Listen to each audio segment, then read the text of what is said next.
If you're a wet-on-wet painter, you most likely have been looking for an alternative to Bob Ross oil paints, but more specifically, BRI oil paints. And with a little bit of research and testing and some awesome feedback and suggestions from you, the community out there, I think I have found perhaps the best alternative for BRI and Bob Ross oil paints. And if you have a keen eye, you may have already noticed it over my shoulder. Oh yeah. We're going there. Let's go. What is up? My name's Wild and I'm here to help you become bigger and better with your creative adventures. If this is your first time here, you need help with tips, tricks, how-tos, or even product reviews just like in this video, you can do me a huge favor and hit that big red subscribe button down below, or if you want to go above and beyond, you can even hit that member button. In this video right here, we're going over the best alternative that I've been able to find to get you started on wet oil painting. Normally, I would recommend the Bob Ross Master Oil Kit right here, but since Bob Ross and BRI Company are falling out a little bit of favor, let's get rid of that thing. We're gonna go over to our Gamblin 1980 series. Love 1980. I'm an 80s child myself. And this paint is fantastic.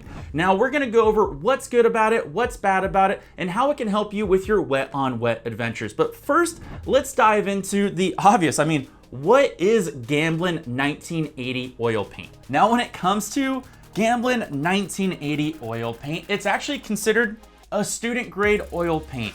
But I actually think it's better than a student grade oil paint because they take such care on how they make batches of this color. In fact, most student grade oil paints have soft texture and weak color. Gamblin 1980 is different.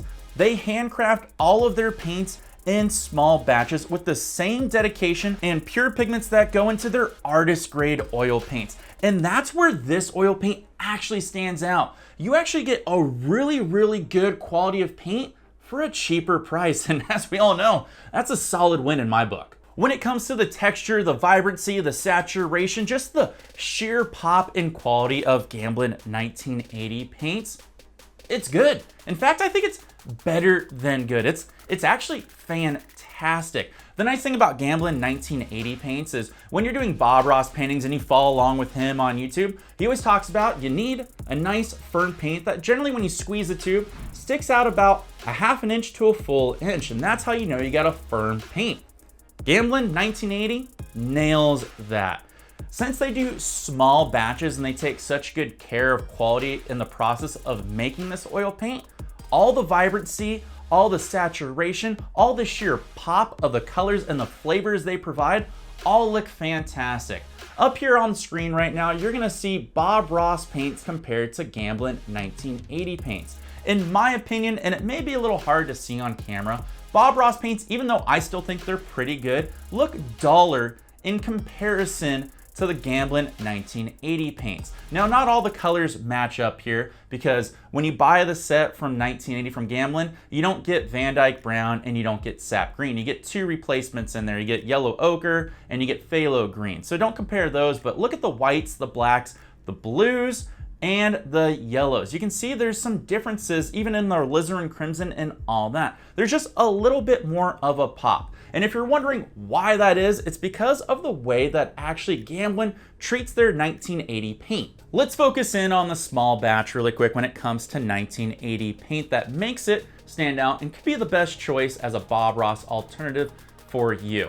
When you look at a product like Bob Ross paints or any student grade paint out there, you're gonna notice the quality's not as good. Or if you have a product like BRI where they've cut the quality over time, yeah, looking at you BRI, you are going to notice that the quality sucks because they stuff the paint with cheaper material like waxes and gels to get it firm, which doesn't give it that pop or vibrancy. And a lot of you have commented on dull paint. But when you have 1980 paint, you're going to notice that you get colors that are formulated with pure pigments. You get the finest refined linseed oil, and you get marble dust / calcium carbonate to give it that vibrancy, that pop, and that awesome quality, which is why I think it's actually above student grade.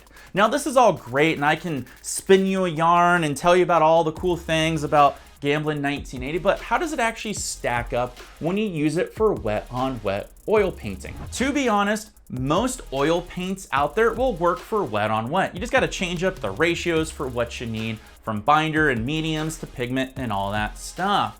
But the real differences for Bob Ross is how well you can do some of the basic elements. Clouds, skies, trees, mountains, paint breaks. Yes, paint breaks are important. So I painted a basic mountain scene here with some sky and some clouds, and paint breaking the white paint that goes with it and fading some things in. And let me tell you, everything works fantastic. It's great. The colors come out bright and vivid and work well. Layering is easy provided you have other mediums if you need to layer and make things thinner, because yes, this paint is very thick. The only paint that's a little bit thinner than the rest is the cadmium yellow, which to me looks more like a lemon yellow, but that's fine. All in all, Gamblin 1980 paint works fantastic. Now there's only 2 flaws with it, and it's because of the colors that it's lacking if you get the kit. It doesn't come with sap green, and it doesn't come with Van Dyke brown. Now I love both those colors because Van Dyke brown makes for great land and makes for great tree trunks and everything like that, even rocks. And sap green makes for beautiful grass and laying of foothills. Now, if you buy the kit, it doesn't come with that. It comes with a Too Bright phthalo green, which is a beautiful color, but you won't use it that much until you get a little more advanced. And you get the yellow ochre, which is actually great for floral things and adding like flowers on hills, but you still want a Van Dyke brown. So I recommend buying those 2 extra colors. Now, when it comes to the price of Gamblin 1980, it's actually not that bad. If you buy this set that you see right here on screen, you can get it on Amazon for fairly cheap. I've been able to find it between prices of $30 and $45. That's actually a really good deal. And you get all the colors that I'll show here on screen that'll do a fantastic painting job for you. But if you want to buy the tubes, they're generally in 2 sizes. You get a small, which is 37 milliliters, and a bigger tube, which I think is 112 milliliters, can't remember exactly. Smaller tubes usually between 5 and 7 USD, and the bigger tube is generally between 12 and 15. Those are fantastic prices, and I recommend you give it a shot. If I had to give you a little bit of a suggestion, I'd probably get bigger tubes for things like white, because you're going to use white in a bunch of stuff. Overall, the Gamblin 1980 series is great. I'm very pleased with it, And I have to say, for the price, the colors, and everything you get, this is the best Bob Ross oil paint alternative. Now you may be asking, in one of my past videos, which I'll put right up here at the top, I recommend using Winsor Newton oil paint. That's also a very fantastic paint, which may be cheaper in your area or region. But if I had to pick, I would say the 1980 is slightly better than the Winsor Newton, except for the titanium white. If you're a person out there that struggles making paint breaks on mountains, the Winsor Newton oil paint is actually better. I used to have a tube right around here. Actually, here it is. The Winsor Newton oil paint titanium white is so firm that it's so easy to make it break. I would say if you're struggling, get this instead of the white that comes with the Gamblin, or just buy an additional tube.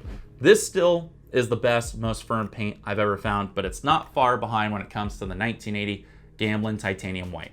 Now, a lot of people have been asking that I come up with a few different alternatives for everything BRI. Oils, brushes, tools, palettes, all that fun stuff, and I'm working on it. If there's something that you would like me to do a product review on, or that you're interested in, like I said, you can hit that big old subscribe button down below, go above and beyond, hit that member button. But if you just like this, leave me a comment down below and give me a thumbs up, because that helps my channel grow. And if you want to help even more, you can use the links down below, which are affiliate links. So thank you very much, because that helps more than you'll ever know. I would recommend checking out a couple of videos over to my side that shows you some more tips and tricks to make you bigger and better with your creative ventures. Wild wishing you the best of luck, take care, and of course, peace.